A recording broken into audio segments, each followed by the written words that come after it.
والذين ينقضون عهد الله من بعد ميثاقه ويقطعون ما أمر الله به أن يوصل ويفسدون في الأرض أولئك لهم اللعنة ولهم سوء الدار رب اشرح لي صدري ويسر لي أمري واحلل عقدة من لساني يفقهوا قولي ربي زدني علما ربي زدني علما اللهم انفعني بما علمتني وعلمني بما ينفعني ورزقني علما علما معزز سامعین کرام، حاضرین جمعہ، میرے دینی ملی بھائیوں، خواتین اسلام، بزرگان ملت، سب سے پہلو پہل اس وحدہ لا شریک کی تعریف و توصیف، کبریائی و بڑائی جو اس دنیا کا خالق و مالک و رازق اور مدبر ہے، بعدہ درود و سلام نازل ہو تمام انبیاء کرام پر، خصوصاً ہمارے آخری نبی تاجدار مدینہ احمد مجتبیٰ حضرت محمد مصطفیٰ صلی اللہ علیہ وسلم پر۔ اللہم صلی علی محمد وعلی آل محمد کما صلیت علی ابراہیم وعلی آل ابراہیم انکا حمید مجید۔ اللہم بارک علی محمد وعلی آل محمد کما بارکت علی ابراہیم وعلی آل ابراہیم انکا حمید مجید۔ معزز سامعین کرام، گزشتہ ہفتہ میں نے آپ حضرات کے سامنے ان لوگوں کا تذکرہ کیا تھا کہ جن پر اللہ اور اس کے رسول صلی اللہ علیہ وسلم کی لعنتیں برستی ہیں۔ ایسے لوگوں کو اللہ تبارک و تعالی اپنی رحمتوں سے دور کر دیتا ہے۔ پہلی چیز جو بیان کی گئی تھی وہ یہ تھا کہ جو شخص بھی اللہ اور اس کے رسول صلی اللہ علیہ وسلم کے واضح تعلیمات کو جھٹلاتے ہیں، ان کو بدل دیتے ہیں، اپنا معنی و مطلب سمجھ کر اس پر عمل کرتے ہیں، صحابہ کرام رضی اللہ عنہم اجمعین، سلف صالحین کے فہم کو نہیں لیتے، ایسے لوگوں پر اللہ اور اس کے رسول صلی اللہ علیہ وسلم کی لعنتیں برستی ہیں۔ دوسری چیز جو بیان کی گئی تھی کہ جو شخص بھی برائیوں سے نہ روکتے ہوں، یہ بات بھی بتایا گیا تھا کہ معاشرے کے اندر برائی کرنے والا جتنا برا ہے، برائی سے نہ روکنے والا بھی اتنا ہی برا ہے۔ اس لیے امر بالمعروف والنہی عن المنکر کے فریضے کو انجام دینا انتہائی ضروری چیزیں ہیں۔ بنی اسرائیل کا واقعہ بیان کیا گیا تھا کہ بنی اسرائیل نے کتنی چالاکی کے ساتھ اللہ تبارک و تعالیٰ کے احکامات کو انہوں نے بدلا۔ اللہ تبارک و تعالیٰ نے ہفتے کے روز مچھلی کے شکار کو منع فرمایا تھا، لیکن انہوں نے چال بازی کے ساتھ یہ کام کیا کہ تالاب کے کنارے انہوں نے گڈھے کھود دیے، اور پھر جب مچھلیاں اس گڈھے کے اندر ہفتے کے روز داخل ہو گئی تو گڈھے بند کر دیے اور اتوار کے دن مچھلیوں کا شکار کیا۔ یہ اتنا بڑا جرم تھا، یہ اتنی بڑی لعنتی والی کام تھی، اللہ تبارک و تعالیٰ نے خود بھی اس پر لعنتیں بیان فرمائی ہیں۔ اللہ رب العالمین نے لعنت فرمائی ہے، حضرت داؤد علیہ السلام، حضرت عیسیٰ علیہ السلام نے بھی اس پر لعنتیں فرمائی ہیں۔ اور یہ بھی چیز جو بھی انسان اللہ تبارک و تعالیٰ کے احکامات کو بدلنے کے لیے حیلہ سازی سے کام لیتے ہیں، جیسے آپ معاشرے میں بہت سارے لوگوں کو دیکھیں گے جو زکوٰۃ کے مستحق ہیں، جو زکوٰۃ کے مستحق ہیں، جن پر زکوٰۃ فرض ہے، لیکن وہ زکوٰۃ نہ دینے کی وجہ سے ان کے احکامات کو بدلنے کی کوشش کرتے ہیں۔ آپ مثال کے طور پر ایک مثال لے لیں کہ ایک انسان ہے جس کے پاس 1,00,000 روپیہ ہے۔ اب اس انسان پر اگر سال گزر جاتا ہے، اس 1,00,000 پر اگر سال گزر جاتا ہے تو اس پر 2.5% زکوٰۃ فرض ہوتی ہے۔ لیکن وہ انسان ہیلا بازی کرتے ہوئے کیا کرتا ہے؟ وہ 1,00,000 روپیہ سال گزرنے سے پہلے اپنی بیوی کو ہدیہ دے دیتا ہے کہ لے لو تم۔ یہ اللہ تبارک و تعالیٰ کے احکامات کو بدلنے والے کام ہیں، یہ ہیلا سازی ہے، اس پر بھی اللہ تبارک و تعالیٰ کی لعنتیں برستی ہے، یہ لعنتی والا کام ہے۔ یہ بنی اسرائیل کی طرح عمل ہے کہ بنی اسرائیل نے جس طرح سے ہیلا سازی کر کے اللہ تبارک و تعالیٰ کے احکامات کو بدلنے کی کوشش کیا تھا، اسی طرح سے یہ لوگ بھی اللہ تعالیٰ کے احکامات کو بدلنے کی کوشش کرتے ہیں۔ ایسے لوگوں پر اللہ رب العالمین کی بھی لعنت برستی ہے، اللہ اور اس کے رسول صلی اللہ علیہ وسلم کی بھی لعنت برستی ہے، ساری مخلوقات کی لعنتیں برستی ہیں۔ ایسے لعنتی کام سے ہمیں اجتناب کرنا چاہیے۔ کم از کم ہم سے اگر نیکیاں نہیں ہو پاتی تو گناہ بھی نہ کریں، گناہوں کے کام نہ کریں، اور گناہوں میں سب سے بدترین گناہ جو لعنتی والے گناہ ہیں اس سے تو کم از کم اپنے آپ کو بچائے رکھیں، اس سے تو کم از کم اپنے آپ کو بچائے رکھیں تاکہ اللہ تبارک و تعالیٰ کا رحم و کرم ہم پر نازل ہو۔ کیونکہ اگر ہم لعنتی والے کام کریں گے اللہ تعالیٰ کی رحمت سے ہم دور ہو جائیں گے۔ اگر اللہ تعالیٰ کی رحمت سے دور ہو گئے تو پھر ہمیں کوئی نہیں بچا سکتا، ہمیں کوئی پناہ دینے والا نہیں ہو سکتا، ہمیں کبھی ہدایت نہیں مل سکتی۔ اس لیے کم از کم ہم اور آپ لعنتی کام سے بچتے رہیں۔ تیسری چیز، دنیا سے شدید محبت۔ دیکھیں ایک انسان ہوتا ہے، دنیا سے فطری طور پر محبت ہوتی ہے۔ یہاں پر ہر انسان کی خواہش ہوتی ہے کہ ان کے پاس مال و دولت جمع ہو جائے، ان کے پاس خزانے آ جائیں اور ان کے پاس جاہ و منصب اور بنگلے ہو جائیں، وہ آرام سے بیٹھ کر کیا کھائے، ہر انسان کی ایک چاہت ہوتی ہے۔ لیکن اللہ تبارک و تعالیٰ نے ایسے لوگوں پر لعنت فرمائی ہے جو دنیا کی بڑی چاہت رکھتے ہیں، اپنے دلوں کے اندر دنیا کی بڑی لالچ موجود ہے کہ دنیا کے فلاں چیز بھی مل جائے، اور اس چیز کو حاصل کرنے کے لیے، اس چیز میں تگودو کرنے کے لیے اللہ تعالیٰ کے احکامات کو بھول جائیں، اللہ تعالیٰ کے فرامین کو بھول جائیں، اللہ رب العالمین کے تخلیق کے مقصد کو بھول جائیں۔ ایسے لوگوں پر اللہ تبارک و تعالیٰ کی لعنتیں ہوتی ہیں۔ اگر کوئی انسان دنیا کمانے کے پے در پہ ہوتا ہے، دنیا کمانے کے لیے اتنا مست و مگن ہو جاتا ہے کہ انہیں اگر کوئی چیز سمجھ میں نہیں آتی کہ اللہ تبارک و تعالیٰ کیا ہے، اللہ تعالیٰ کے احکامات کیا ہیں، اللہ تبارک و تعالیٰ کے پیغامات کیا ہیں، ان کے تعلیمات کیا ہیں، ان ساری چیزوں کو پس پشت ڈال دیتا ہے، ان ساری چیزوں کو چھوڑ دیتا ہے، ان ساری چیزوں کو کوئی اہمیت نہیں دیتا، ایسے انسان پر اللہ تبارک و تعالیٰ کی لعنت ہے۔ نبی کریم صلی اللہ علیہ وسلم نے فرمایا، بخاری کی روایت میں ہے، حدیث نمبر 2886 نمبر کی حدیث ہے، تعیس عبد الدینار والدرہم والقطیفۃ ان اعطی رضی وان لم یعط لم یرضی۔ درہم و دینار اور چادر کے بندے ہلاک و برباد ہو گئے جب انہیں کوئی چیز مل جاتی ہے، درہم و دینار مل جاتے ہیں، دولت کی ریل پیل ہو جاتی ہے، ان کے پاس خزانے ہو جاتے ہیں، اس سے راضی ہو جاتا ہے، بڑا خوش و خرم نظر آتا ہے۔ لیکن کہیں سے ان پر مصیبتیں پہنچتی ہیں، جزا فضا کرنے لگتا ہے، کہیں سے ان پر مصیبتیں پہنچنے لگتی ہیں تو وہ جزا فضا کرنے لگتا ہے۔ ایسے لوگوں کے متعلق نبی کریم صلی اللہ علیہ وسلم نے فرمایا، ایسے لوگ ہلاک و برباد ہو گئے، ایسے لوگوں کی جان و مال ساری چیزیں ہلاک و برباد ہو گئی۔ اس لیے دنیا کے اندر اللہ تبارک و تعالیٰ کے تخلیق کے مقصد کو کبھی نہیں بھولنا چاہیے۔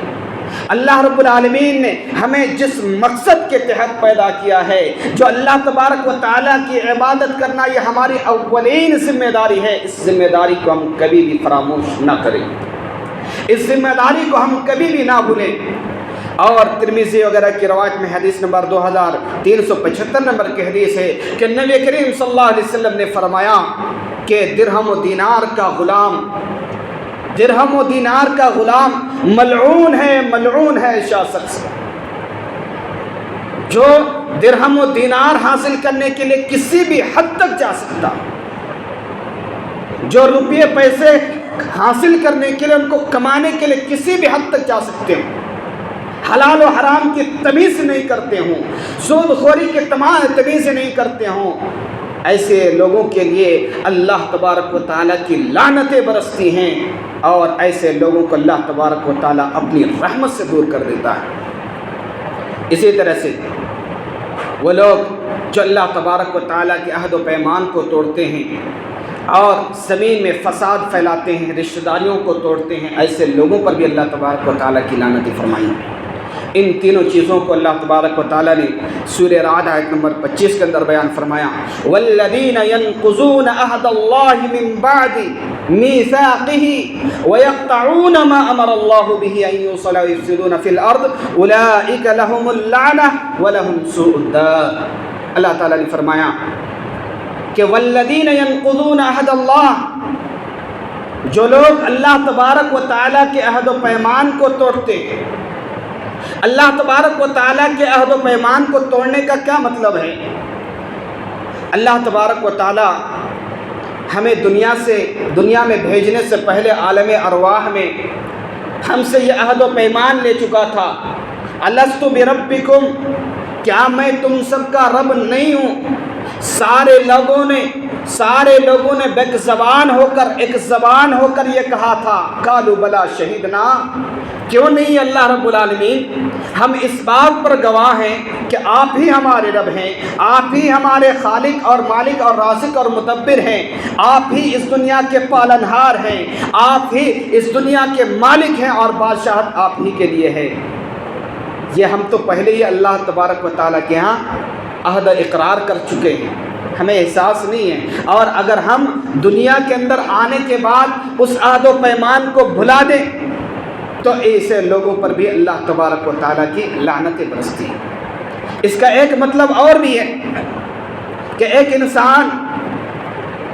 انسان اللہ تبارک و تعالیٰ کی بارگاہ میں گڑ گڑاتا ہے، دعائیں کرتا ہے، اللہ رب العالمین ہم یہ فلاں کام، یہ فلاں گناہ کا کام نہیں کریں گے، شراب نوشی نہیں کریں گے، زناکاری نہیں کریں گے، اللہ تعالیٰ سے گڑ گڑاتا ہے، گناہیں سرزد ہو جاتی ہیں، شراب نوشی کر لیتا ہے، زنا کا صدور ان سے ہو جاتا ہے، ان کو احساس ہوتا ہے، وہ اپنے دلوں کے اندر اس گناہوں کا احساس پیدا کرتا ہے، اللہ تبارک و تعالیٰ کے ہاں گڑ گڑا کر کے معافی مانگتا ہے، اللہ رب العالمین سے وعدہ کرتا ہے، اللہ رب العالمین ہم کبھی ایسا کام نہیں کریں گے۔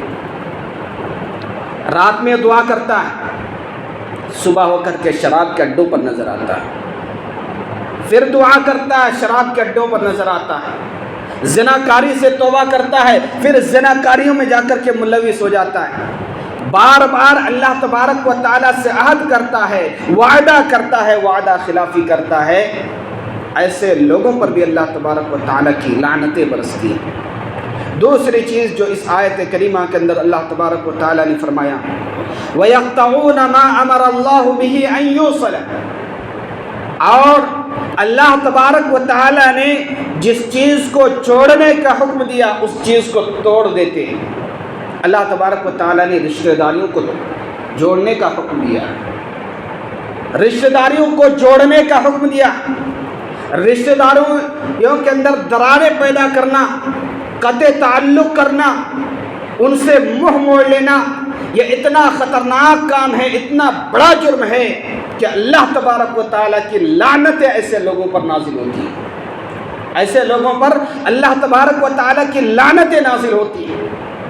آپ معاشرے کے اندر نظر دوڑا کر کے دیکھ لیں، بھائی بھائیوں میں بات چیت بند ہے، باپ بیٹے کے اندر کوئی تعلق نہیں، باپ کیا کر رہا، بیٹا کیا کر رہا، کسی سے کوئی مطلب نہیں، ان کی خیریت دریافت نہیں کرتے، بات چیت بند ہے، بھائی بہنوں کے اندر، رشتوں کے اندر دراڑیں پیدا ہو رہی ہیں، تھوڑی سی زمین کے لیے، تھوڑی سی جائیداد کے لیے اپنے بھائیوں سے قطع تعلق کر لیتے ہیں، تھوڑی سی مال و جائیداد کے لیے اپنے رشتہ داریوں سے منہ موڑنے لگتے ہیں۔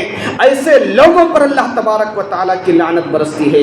میرے بھائیوں، آپ یہ بات غور کر کے سنیں اور سمجھیں کہ آپ تھوڑی سی چیز کے لیے، دنیا کے اندر تھوڑی سی مفاد کے لیے اگر آپ رشتہ داری سے قطع تعلق اختیار کرتے ہیں، آپ رشتہ داروں سے منہ موڑنے لگتے ہیں، اللہ تبارک و تعالیٰ کی لعنتیں آپ پر برستی ہیں، تو آپ کیسے کامیاب ہو سکتے ہیں؟ آپ کیسے کامیاب ہوں گے؟ آپ کی دنیا کیسے سدھرے گی؟ آپ کی دنیا کیسے بنے گی؟ کہ آپ زمین و جائیداد کو قبر کے اندر لے کر کے جائیں گے؟ ہرگز نہیں ہو سکتا۔ آپ کے اندر، آپ تو صرف اپنے نامہ اعمال ہی کو لے کر کے جا سکتے ہیں، چاہے آپ اچھے کام کریں، برے کام کریں۔ اگر آپ اچھے کام کریں گے اچھا بدلہ ملے گا، اگر آپ برے کام کریں گے، گناہوں کے کام کریں گے، دوسروں کے زمین و جائیداد کو ہڑپنے کی کوشش کریں گے، دوسرے کے مال و دولت کو ہڑپنے کی کوشش کریں گے، اللہ تعالیٰ کے یہاں عذاب دیا جائے گا۔ اللہ تبارک و تعالیٰ کے ہاں آپ کو سخت سے سخت ترین عذاب دیا جائے گا۔ اسی طرح بخاری وغیرہ کی روایت میں ہے، بخاری حدیث نمبر 4830 نمبر کی حدیث ہے، نبی کریم صلی اللہ علیہ وسلم نے فرمایا، خلق اللہ الخلق فلما فرغ منہ قامت الرحم۔ جب اللہ تبارک و تعالیٰ نے تمام مخلوقات کو پیدا کیا عالم ارواح کے اندر، قامت الرحم، رشتہ داریاں کھڑے ہو گئے، اللہ رب العالمین کی رحمت آغوش میں آ کر کے لپٹ گئے۔ اللہ تبارک و تعالیٰ نے ان سے کہا کیا بات ہے؟ اس رشتہ داری نے کہا کہ اللہ تبارک و تعالیٰ تو یہ جو لوگوں کے درمیان رشتہ داریاں قائم کی ہیں، مجھے خدشہ ہے، مجھے ڈر ہے کہ لوگ اس رشتہ داریوں کو توڑ دیں گے، اس کا کوئی احترام نہیں کریں گے، اس کا کوئی احترام نہیں کریں گے، لوگ ایک دوسرے سے تعلقات کو منقطع کر لیں گے، ایک دوسروں سے منہ موڑنے لگیں گے، ایک دوسرے سے قطع تعلق کر لیں گے۔ یہ رشتہ داریاں جو بھائی بہن کے رشتے ہیں، باپ بیٹے کے رشتے ہیں، چچا بھتیجے کے رشتے ہیں، یہ ساری رشتہ داریاں کھڑے ہو کر کے اللہ تبارک و تعالیٰ سے یہ سوال کیا کہ اللہ رب العالمین یہ ہمیں کاٹ ڈالیں گے، یہ ہمارے پاس و لحاظ نہیں رکھیں گے۔ اللہ تعالیٰ نے کیا کہا؟ کیا تو اس بات پر راضی نہیں ہے؟ کیا تو اس بات پر راضی نہیں ہے کہ جو رشتہ داری کو توڑے گا، جو رشتہ داری کو کاٹے گا، ہم اسے کاٹ ڈالیں گے، ہم اسے ہمیں قطع تعلق کر لیں گے، اس کی طرف رحمت کی نگاہ سے نہیں دیکھیں گے؟ کیا تو اس بات سے راضی نہیں ہے کہ جو رشتہ داریوں کو جوڑنے کا کام کرتے ہیں، جو رشتوں کو بنائے رکھتے ہیں، ایک دوسرے سے بھائی چارگی کو بنا کر کے رکھتے ہیں، ایک دوسرے سے قطع تعلق نہیں کرتے، ہم اس سے محبت کا اظہار کریں گے، ہم اس سے محبت کریں گے؟ کیا معلوم ہوا؟ اس کے بعد حضرت ابو ہریرہ رضی اللہ تعالیٰ عنہ کہتے ہیں کہ اگر تم چاہو تو یہ آیت پڑھو، فَهَلْ عَصَيْتُمْ إِن تَوَلَّيْتُمْ أَن تُفْسِدُوا فِي الْأَرْضِ وَتَقَطَّعُوا أَرْحَامَكُمْ۔ کیا یہ کوئی بعید بات نہیں ہے کہ اگر تمہیں زمین کے اندر سرداری مل جائے، زمین کے اندر تمہیں چاہو منصب عطا کر دی جائے، تو تم لوگوں سے، رشتہ داریوں سے قطع تعلق اختیار کر لو گے؟ آپ دیکھیں، آپ اس دنیا کے اندر نظر دوڑا کر کے دیکھیں، اگر کوئی انسان بڑا انسان بن جاتا ہے تو چھوٹے انسان کی طرف دیکھنے کی انہیں توفیق نہیں ہوتی، وہ نظریں اٹھا کر کے نہیں دیکھتا کون ہمارا بھائی ہے، کون بیٹا ہے، کون کیا ہے، وہ اپنے طرف صرف اپنے کام سے کام رکھتا ہے، اپنے مطلب سے مطلب رکھتا ہے، کسی رشتہ داروں کا خیال ان کے دلوں کے اندر نہیں ہوتا، رشتہ داروں کا احترام ان کے دلوں کے اندر نہیں ہوتا۔ ایسے لوگوں پر اللہ تبارک و تعالیٰ کی لعنتیں برستی ہیں۔ اور کن لوگوں پر اللہ تعالیٰ کی لعنتیں برستی ہیں؟ جو اس آیت کریمہ کے اندر فرمایا وَيُفْسِدُونَ فِي الْأَرْضِ، جو زمین میں فساد پھیلاتے ہیں، جو زمین کے اندر فساد پھیلاتے ہیں، جو لوگوں کو ڈر پیدا کراتے ہیں، زمین کے اندر بگاڑ پیدا کرنے کی کوششیں کرتے ہیں، ایک دوسروں کو لڑنے بھڑانے کا کام کرتے ہیں، ایسے لوگوں کے متعلق اللہ تعالیٰ نے فرمایا وَلَهُمُ اللَّعْنَةُ، اللہ رب العالمین نے فرمایا اولئک لہم اللعنہ ولہم سوء الدار، ایسے لوگوں پر اللہ تبارک و تعالیٰ کی لعنت نازل ہوتی ہے اور ایسے لوگوں کے لیے بہت ہی برا ٹھکانہ ہے۔ گویا کہ سورہ رعد آیت نمبر 25 کے اندر اللہ تبارک و تعالیٰ نے 3 لوگوں کا تذکرہ کیا، جو لوگ اللہ تبارک و تعالیٰ کے عہد و پیمان کو توڑتے ہیں، رشتہ داریوں کو توڑتے ہیں اور زمین پر فساد پھیلاتے ہیں، ایسے لوگوں پر اللہ تبارک و تعالیٰ کی لعنتیں برستی ہے، ایسے لوگوں کو اللہ تبارک و تعالیٰ اپنے رحم و کرم سے دور کر دیتا ہے، اپنی رحمت سے دور کر دیتا ہے، اس کو مردود قرار دیتا ہے۔ اس لیے ضرورت اس بات کی ہے کہ ہم اللہ تبارک و تعالیٰ سے جو عہد و پیمان کریں، جو وعدہ کریں، اس وعدہ کو پورا کریں، اس میں خلافی نہ کریں، رشتہ داریوں کو توڑنے کا کام نہ کریں، رشتوں کو جوڑنے کا کام کریں، زمین کے اندر فساد نہ پھیلائیں۔ اسی طرح سے 3 قسم کے گناہ ایسے ہیں کہ اگر کوئی انسان دنیا کے اندر کرتا ہے تو اللہ تبارک و تعالیٰ اسے عذاب دینے میں کبھی تاخیر نہیں کرتا، کبھی بھی تاخیر نہیں ہوتی۔ 3 قسم کے گناہ۔ سب سے پہلا گناہ جو والدین کی نافرمانی کرتا ہے، جو والدین کی اطاعت نہیں کرتا، والدین کے ساتھ بدتمیزی کے ساتھ پیش آتا ہے، جو والدین کی اطاعت و فرما برداری نہیں کرتا۔ یہ الگ بات ہے کہ اگر والدین برائی پر ابھارے، برا کام کرنے کہے، تو اللہ کے نبی کریم صلی اللہ علیہ وسلم کی حدیث ہے لا طاعت فی معصیت اللہ، کہ اللہ تبارک و تعالیٰ کی معصیت میں کسی کی بھی اطاعت نہیں کی جائے گی، لیکن ہر حال میں ہمیں والدین کی دیکھ ریکھ کرنی ہے۔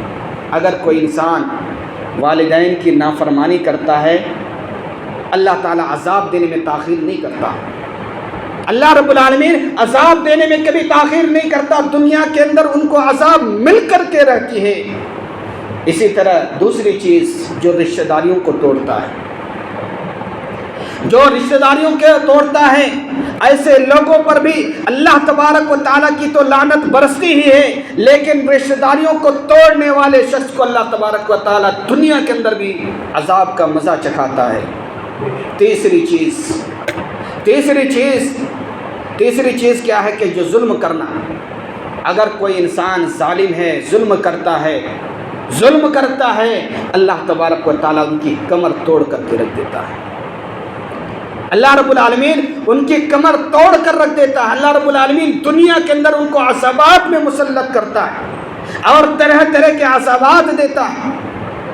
اگر مظلوم اپنے زبان سے بددعا نکال دے تو اللہ تبارک و تعالیٰ کے درمیان اور اس مظلوم کے درمیان کوئی پردہ حائل نہیں ہوتا، ڈائریکٹ اللہ تبارک و تعالیٰ اس دعا کو قبول کر لیتا ہے۔ مظلوم کی بد دعا سے بچنے کی اللہ کے نبی کریم صلی اللہ علیہ وسلم نے بار بار ہمیں تاکید فرمائی ہے، مظلوم کی بد دعا سے بچو، کیونکہ مظلوم کے درمیان اور اللہ تبارک و تعالیٰ کے درمیان کوئی پردہ حائل نہیں ہوتا۔ اللہ تبارک و تعالیٰ ان لوگوں کو دنیا کے اندر ہلاک و برباد کر دیتا ہے، لیکن بظاہر طور پر ہم یہ بھی دیکھتے ہیں کہ کچھ مظلوم ایسے بھی ہیں، کچھ ظالم ایسے بھی ہیں، کچھ ظالم ایسے ہیں بظاہر طور پر ہمیں دکھنے میں لگتا ہے کہ ان کو عذاب ہوتا ہی نہیں، اللہ تعالیٰ کے عذاب آتی ہی نہیں، اللہ تعالیٰ کی عذاب آتی ہی نہیں۔ جیسے آپ دیکھ لیں یہودیوں پر، ایسا لگتا ہے کہ دن بدن وہ ترقی کرتا چلا جا رہا ہے، ان پر اللہ تعالیٰ کی کوئی عذابات نہیں آتی، حالانکہ اللہ کے نبی کریم صلی اللہ علیہ وسلم نے فرمایا کہ مظلوم کے درمیان اور اللہ رب العالمین کے درمیان کوئی پردہ حائل نہیں ہوتا۔ اتنے ساری بد دعائیں ہوتی ہیں، اتنے سارے دعائیں کی جاتی ہیں، لیکن اللہ تعالیٰ قبول نہیں کر رہا ہے۔ تو سب سے پہلی بات تو یہ ہے کہ ہمیں اپنے اعمال پر غور و فکر کرنا ہے، کیوں اللہ تعالیٰ ہماری دعائیں قبول نہیں کر رہا ہے۔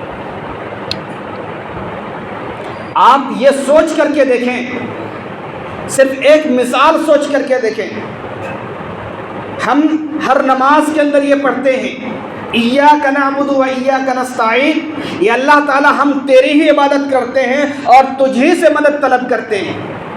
ہر نماز میں تو پڑھتے ہیں، نماز میں پڑھتے ہیں، 5 وقت کی نماز میں پڑھتے ہیں، لیکن کیا ہوتا ہمارا معاملہ کہ ہم اللہ کو چھوڑ کر کے دوسروں کے در پہ بھی جا کر کے سجدہ ریز ہو جاتے ہیں۔ گویا کہ سب سے پہلے ظلم کرنے والے کون بنے؟ ہم ہی بنے۔ اللہ تعالیٰ ہماری دعائیں کہاں سے قبول کرے گا؟ اللہ تبارک و تعالیٰ ہماری بد دعائیں کہاں سے قبول کرے گا؟ جب ہمارے اعمال صحیح ہوں گے، جب ہم صحیح طور پر عمل کریں گے، تبھی نہ اللہ تبارک و تعالیٰ ہماری دعائیں قبول کرے گا۔ ورنہ اگر ہم ظالم بنے رہے، خود ظالم بنے رہے، تو پھر اللہ تبارک و تعالیٰ آپ کی دعا کیسے قبول کر لے گا؟ سب سے پہلے آپ اپنے اندر سے ظلم کو ہٹائیے۔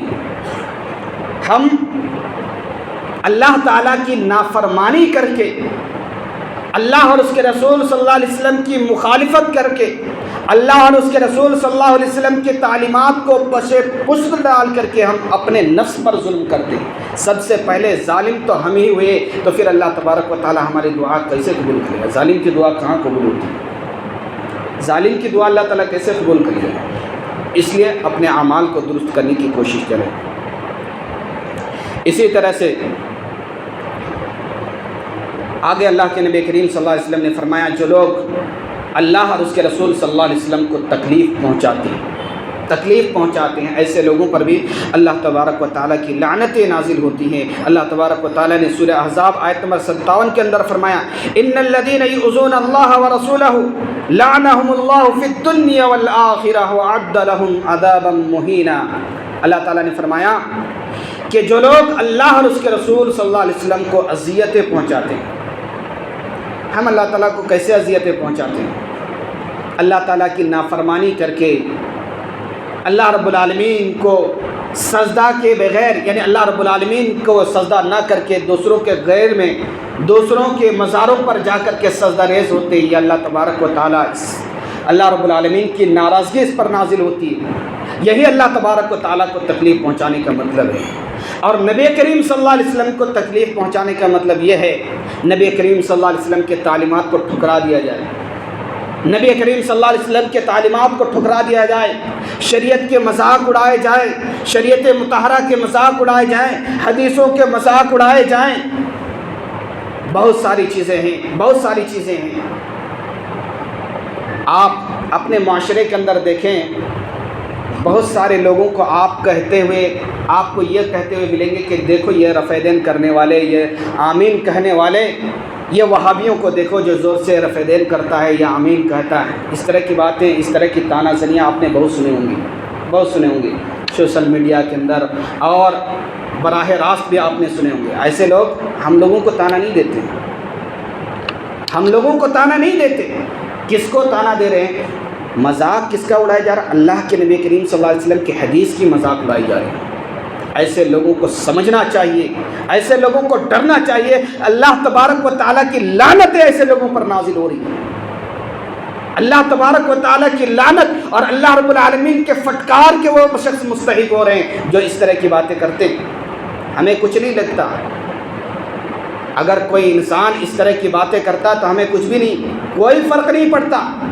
آپ ایک مرتبہ بات کریں گے، ہم سننے کے لیے تیار ہیں، آپ کو ہم منع کر سکتے ہیں، ہم آپ کو اللہ تعالیٰ کے عذابات سے ڈرا سکتے ہیں، آپ کو سدھار نہیں سکتے۔ یہ ہمارا کام نہیں ہے، ہمارا کام ہے اللہ تعالیٰ کے پیغامات کو آپ تک پہنچا دینا۔ اگر آپ جانتے بھی ہیں، غفلت سے کام لیتے ہیں، آپ کو آگاہ کر دینا، متنبہ کر دینا، یہ ہمارا کام ہے۔ اسی طرح سے جو لوگ اللہ اور اس کے رسول صلی اللہ علیہ وسلم کو تکلیف پہنچاتے ہیں، ایسے لوگوں پر اللہ اور اس کے رسول صلی اللہ علیہ وسلم کی لعنتیں نازل ہوتی ہیں۔ اسی طرح سے جو پاک دامن عورتوں پر جھوٹی تہمتیں لگاتے ہیں، ایسے لوگوں پر بھی اللہ تبارک و تعالیٰ کی لعنتیں نازل ہوتی ہیں۔ اللہ رب العالمین نے سورہ نور آیت نمبر 23 میں فرمایا، ان الذین یرمون المحصنات الغافلات المؤمنات لعنوا فی الدنیا والآخرہ ولہم عذاب علیم، کہ جو لوگ پاک دامن غافل عورتوں پر تہمت لگاتے ہیں۔ پاک دامن غافل عورت کیا ہے؟ جو اپنے کام سے کام، اپنے مطلب سے مطلب رکھتے ہیں، دنیا سے کوئی مطلب نہیں، اپنے گھر کے چہار دیواریوں میں ان کا رہنا، ان کا کام کرنا اور اپنے زندگیوں میں وہ مست و مگن ہونا۔ اگر کوئی انسان ایسے پاک دامن اور عفت دار عورتوں پر اور ان کے عزتوں پر کیچڑ اچھالنے کا کام کرتے ہیں، ایسے لوگوں پر اللہ اور اس کے رسول صلی اللہ علیہ وسلم کی لعنتیں برستی ہیں۔ یہ بہت ہی ملعون کام ہے۔ شریعت نے ہمیں یہاں تک حکم دیا کہ اگر کوئی انسان کسی عورت پر، پاک دامن عورت پر کیچڑیں اچھالتا ہے، تہمتیں لگاتا ہے، 4 گواہ نہیں پیش کر سکتا، گواہی نہیں لا سکتا، ایسے لوگوں کو 80 کوڑے مارے جاتے ہیں۔ شریعت نے ایسے لوگوں کو کوڑے برسانے کا حکم دیا ہے۔ اس لیے ہم اگر کسی دوسرے کے کردار پر اگر کیچڑ اچھالتے ہیں تو سب سے پہلے اپنے کردار پر نظر دوڑانا چاہیے۔ دوسروں کے کردار میں دیکھنے سے پہلے، دوسروں کو کردار میں جھانکنے سے پہلے اپنے گریباں میں جھانک کر دیکھنا چاہیے، اپنے کردار میں دیکھ کر جھانکنا چاہیے کہ ہم کیا عمل کر رہے ہیں۔ اسی طرح سے اور ایک چیز کہ جو زمین کے نشانات کو مٹاتے ہیں، ایسے لوگوں پر بھی اللہ تبارک و تعالیٰ کی لعنتیں برستی ہیں۔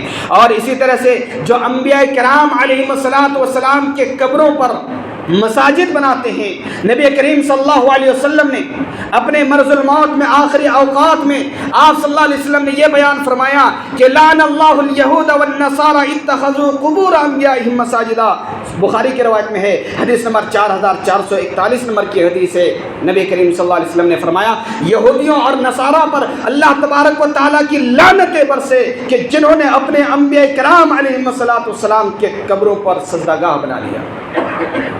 یہود و نصارہ نے تو انبیاء کرام علیہ السلام کے قبروں پر مسجد بنایا تھا، سجدہ گاہ بنایا تھا، لیکن ہم اور آپ تو اس سے کئی 10 قدم دور نکل گئے۔ ہم نے فلاں کی مزار تیار کر لی۔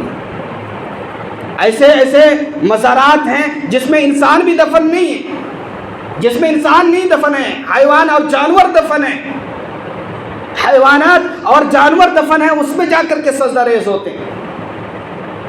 طوطے شاہ کا مزار جو بڑا مشہور ہے، اس میں لوگوں کا عقیدہ ہے کہ وہاں پر کوئی ولی اللہ تھے، تو ولی اللہ کی جو بیٹی تھی وہ طوطے سے محبت کرتی تھی، اور جب اس کا وہ مر گیا طوطا تو پھر اس میں مزار بنا لیا گیا۔ اور لوگوں کا عقیدہ کیا ہے کہ اگر کسی چھوٹے بچے کے زبان پہ کوئی لکنت ہوتی ہے تو وہاں پر جا کر کے گھی چڑھاتے ہیں اور کیا کیا چڑھاتے ہیں، اور اس کا عقیدہ ہوتا ہے کہ اس سے وہ ٹھیک ہو جاتے ہیں۔ آپ سوچ کر کے دیکھیے، اللہ تعالیٰ نے، اللہ کے نبی کریم صلی اللہ علیہ وسلم نے یہود و نصارہ پر لعنتیں کیوں بیان کی ہیں؟ کیونکہ انہوں نے انبیاء کرام علیہم السلام کے قبروں کو سجدہ گاہ بنا لیا تھا۔ لیکن آج تو ہم انبیاء نہیں، ولی اللہ نہیں، بلکہ جانوروں کے اس میں جا کر کے سجدہ ریز ہوتے ہیں، پاگلوں کے جا کر کے مزار بنا لیتے ہیں، ایسے لوگوں پر جا کر کے چڑھاوے چڑھاتے ہیں۔ اللہ تعالیٰ ہماری کہاں سنے گا؟ اسی طرح سے جو شخص بھی، جو عورتیں بھی گودنا گدواتی ہیں یا گودتی ہیں، ایسے لوگوں پر بھی اللہ تبارک و تعالیٰ کی لعنتیں نازل ہوتی ہیں۔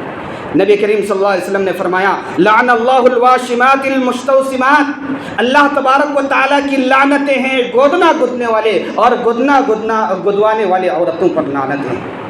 یہ صرف عورتوں پر حکم نہیں، گودنا کیا ہے؟ جو ٹیٹو بناتے ہیں، ٹیٹو بناتے ہیں۔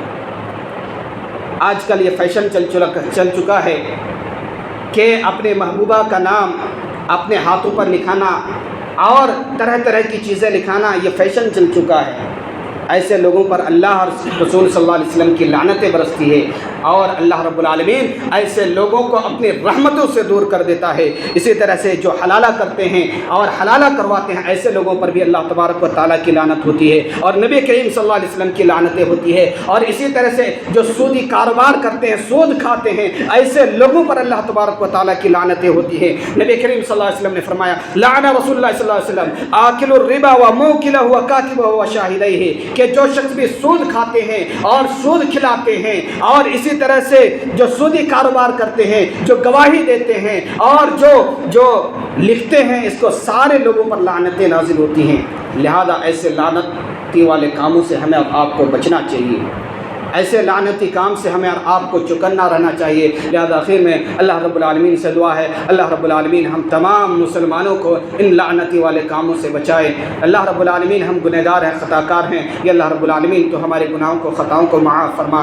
یا اللہ رب العالمین ہمیں سے جو شخص بھی مریض ہے اللہ رب العالمین تو انہیں شفاء عاجلہ کاملہ عطا فرما۔ یا اللہ رب العالمین جو شخص بھی بیمار ہے اللہ رب العالمین جو شخص بھی مجبور ہے اللہ رب العالمین تو ان کی مجبوریوں کو دور فرما۔ یا اللہ رب العالمین جو شخص بھی مصیبت زدہ ہے اللہ رب العالمین تو ان کی مصیبتوں کو دور فرما۔ یا اللہ رب العالمین جہاں جہاں بھی مسلمان پریشان کیے جا رہے ہیں اللہ رب العالمین تو ان مظلوم مسلمانوں کی مدد فرما۔ یا اللہ رب العالمین تو ہم تمام مسلمانوں کی مدد فرما۔ یا اللہ رب العالمین تو ہم تمام مسلمانوں کی مدد فرما۔